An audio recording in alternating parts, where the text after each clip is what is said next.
Šodien runāsim tieši par mazas sabiedrības gada pārskata sagatavošanas pamatprincipiem. Protams, es salikusi tās lietas, gan kas ir no normatīvajiem aktiem, gan kas ir no tā, ko revidenti ir konstatējuši, ja, kādas lietas pietrūkst vai nav pietiekami izskaidrotas vai kādas kļūdas ir pieļautas.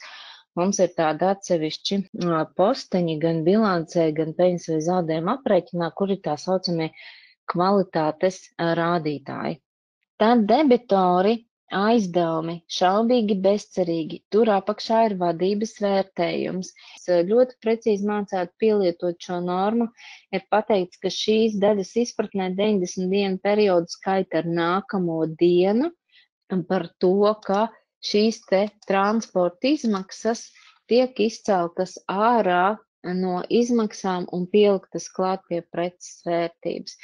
Vai jūs lietojat atsevišķu transportam kontu, tā ir jūsu izvēle, šeit varētu būt tikpat labi 2130 attiecībā uz šīm te avansu norēķinu personām, ja, kad ir pareizi jāparāda šis te sadalījums, šīs nodarbības un pēc šiem materiāliem būtībā jautājumi vairs nav attiecībā uz tām pamatlietām, kam noteikti jābūt, ja būs tikai tādas jau interpretācijas nianses, bet kur arī būs jāizdiskutē. Un vēl viena ļoti laba lieta ir skatīt arī šo cauri un tādā veidā jau veidot oriģinālam no savām gada pārskatam šo te skaidrojumu.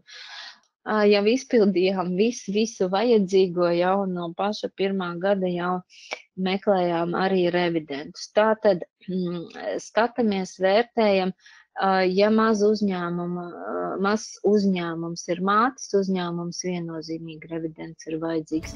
Šis ir